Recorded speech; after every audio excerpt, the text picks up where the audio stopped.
మనిద్దరికి నిశ్చితార్థమైంది. ఇంకొన్ని రోజుల్లో పెళ్లి కూడా కాబోతుంది. అయినా నువ్వు ఇలా చేస్తున్నావంటే నేనేమనుకోవాలి? ఇలాంటి వాళ్ళు ప్రాణాలతో ఉండకూడదు రాజు.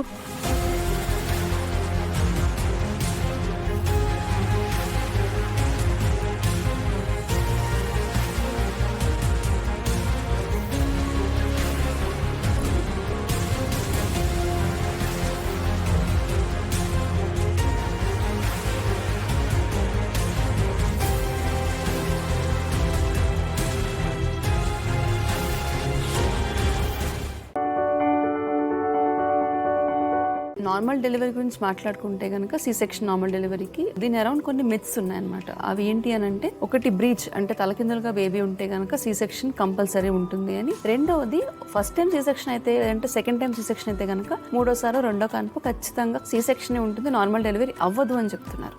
మరి ఈ రెండుకి దీని చుట్టూ ఉన్న మిత్స్ గురించి మాట్లాడతారా? మీరు మిత్ అని మీరే చెప్తున్నారు. సో బేసిక్ గా బ్రీచ్ అనేది అదొక పొజిషన్ యూట్రస్ లోపట. ఒకవేళ యూట్రస్ లో గోడలు ఉండి అది తిరగకపోతే అదొక విషయం. అలా కాంట్రాక్షన్స్ కూడా సరిగ్గా ఉండవు. లేకపోతే రెండు యూట్రస్ లు ఉంటాయి, ఒక దాంట్లో అలా ఇరుక్కుపోయిందంటే బ్రీచ్ అలా ఇరుక్కుపోతుంది. ఇలాంటి ప్రత్యేకమైన సిచ్యువేషన్స్ లో తప్పితే ప్రతి బ్రీచ్ మనము డెలివరీ చేయొచ్చు. ఈ చీపురు ఒకసారి పట్టుకో, అలాగే ఉండు.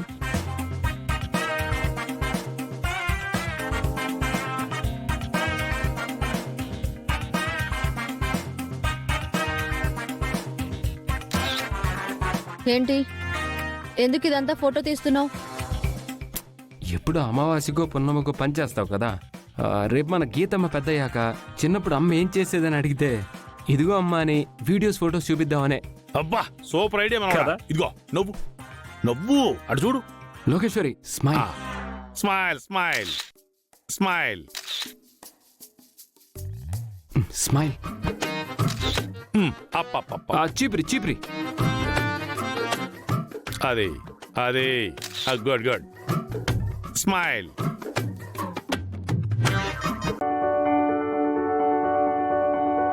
అంటే మళ్ళీ జాబిలి జాతకం గురించేనా పున్నమి? అవును, చెప్పిందే మళ్ళీ ఎన్నిసార్లు చెప్తావు? అమ్మా, వధూవరులు ఇద్దరూ కూడా బట్టలు మార్చుకుని రండి. వకీల్ సాబ్, మీరు వెళ్ళకండి. ఏయ్, నా కొడుకుని ఆపడానికి నువ్వెవరువే? మీరంతా నా మాట వినరని నాకు తెలుసు, తీసి పడేస్తారని కూడా తెలుసు.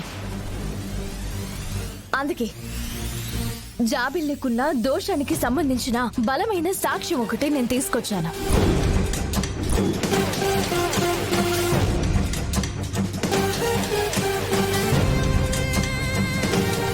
ఆ సాక్ష్యం విన్నాకైనా నన్ను నమ్ముతారని నేను నమ్ముతున్నాను. అన్నా,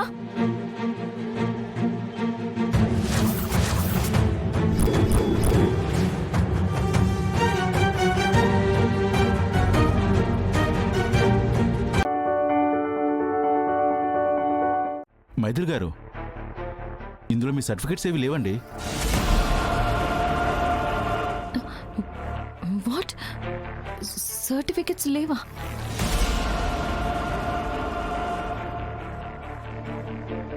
ఇదిగోండి, మీరే చూడండి.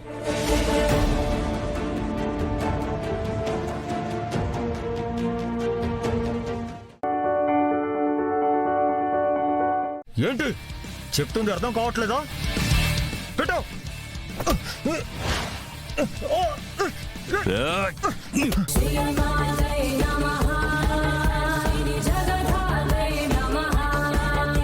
లోపలున్నది మీననే అయితే 5 సెకండ్లలో నీ చేతుల్లో ఉన్న కత్తి తన చేతుల్లోకి వెళ్ళిపోతుంది. ఏంటి మోహన్ సింగ్ గారు, మనిషిని మర్డర్ చేసేస్తారా? నా ఇంటికొచ్చి నా ముందు నించొని చాలా పెద్ద తప్పు చేశావు మీనన్.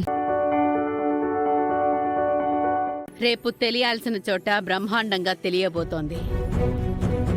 ఇదిగో నీ పెళ్లి జరుగుతుందని ఇప్పుడు నాకు కొంచెం కాన్ఫిడెన్స్ వచ్చింది.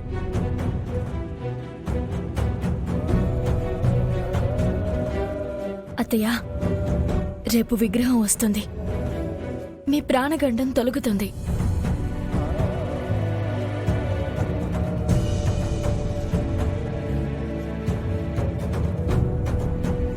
భార్య ఎంత నరకం అనుభవిస్తుందో మీకెవరికీ తెలీదు.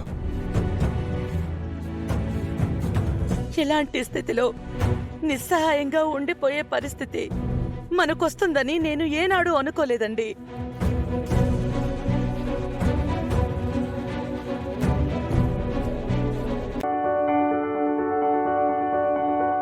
న్యాయం జరగాలంటే సాక్ష్యాధారం కావాలా.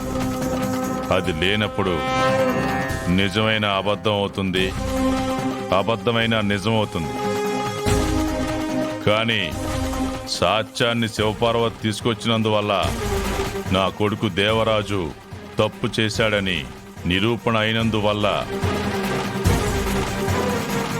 లలిత ఇంకా అన్యాయానికి గురికారాదని, తననే దేవరాజు పెళ్లి చేసుకోవాలని న్యాయం చెప్తున్నాను.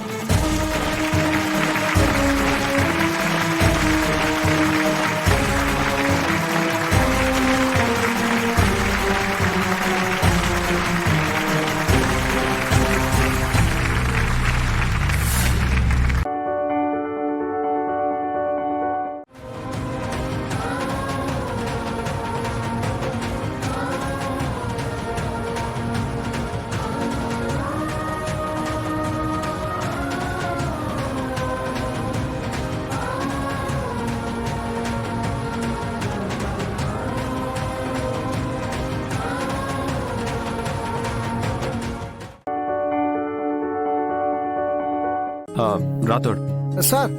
జాగ్రత్త. Okay sir.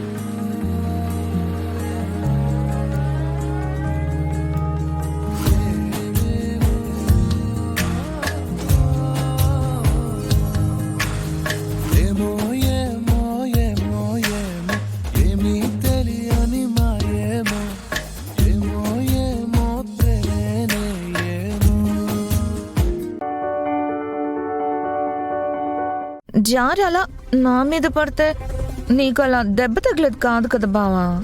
అంటే నేను జారాలి పడాలి అని ఇలా డిజైన్ చేసావు అన్నమాట.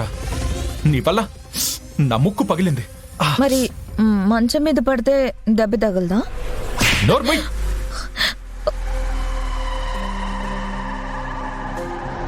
ఇది ప్లాన్ లో లేదే. ప్లాన్ ఏంటి? ప్లాన్ ఏంటి? ఏం లేదు.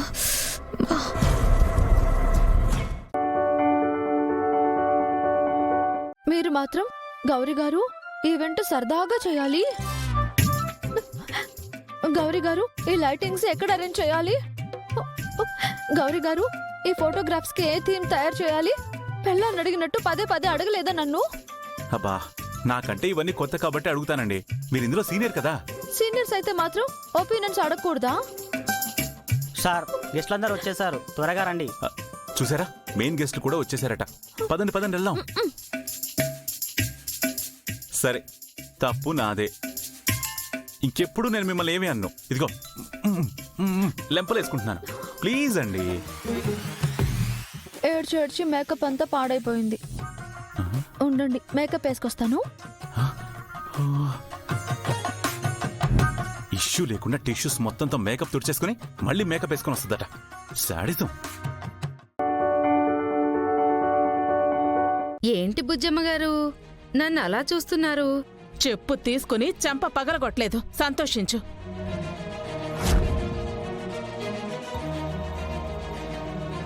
అత్తయ్య గారు ఏం చేశారు? చెప్పడం మర్చిపోయానమ్మా. పౌర్ణమి రోజు నిద్ర చేయటానికి వచ్చింది ఏదో చిన్న చిన్న దోషాలకి కాదు. ఆత్మలింగాన్ని తీసుకెళ్లి ఆ మంత్రికి ఇవ్వటానికి.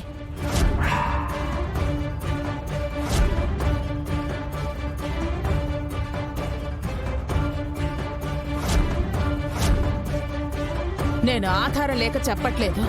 నువ్వు ఆ క్షుద్ర మాంత్రికుడితో ఫోన్లో మాట్లాడింది నేను చూశాను.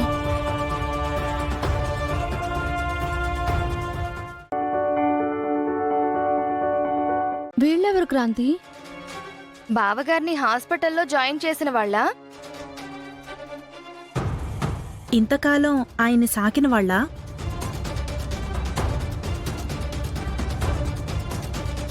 మావయ్య గారు తన చేతులతో తనే తాళి కట్టిన భార్య.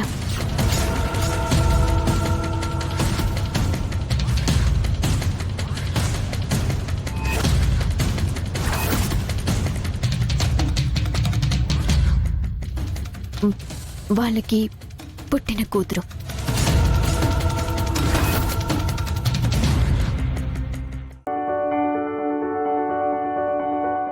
రామ్, సీత మమ్మల్ని చూసి వెక్కిరిస్తుంది. రామ్ చూడు. లేదత్తయ్య, మామకు మహాలక్ష్మి అత్తయ్య మీద ఉన్న ప్రేమని చూసి నా కళ్ళు చెమర్చాయి. మరి కళ్ళల్లో నీళ్లు రాలేదే?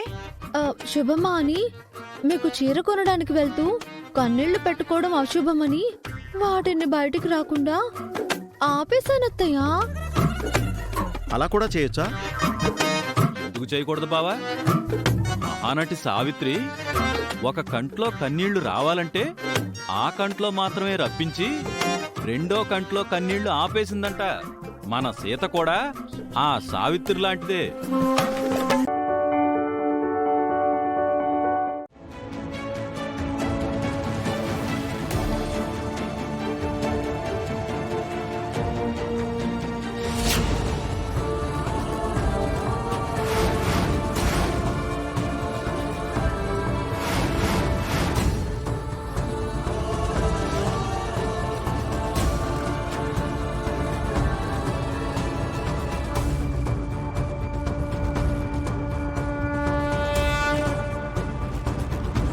ఇది దుర్మార్గం, ఇది అన్యాయం.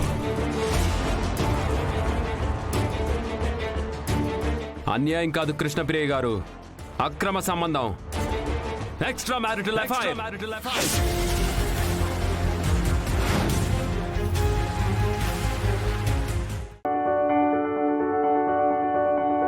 అక్క, గ్లౌస్ తీయకుండా పసుపు ఒత్తిని ప్రమిదలో ముంచొచ్చా?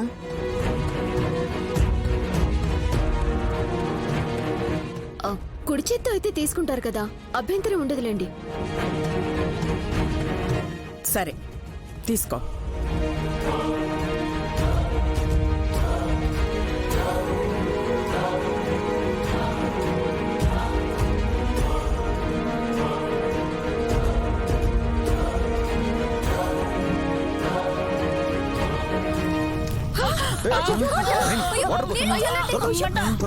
జాగ్రత్త.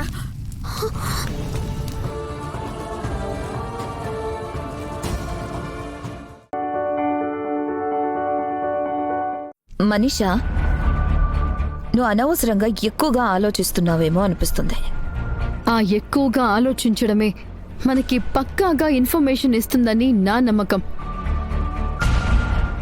నేను చెప్తున్నాను కదా, పదండి.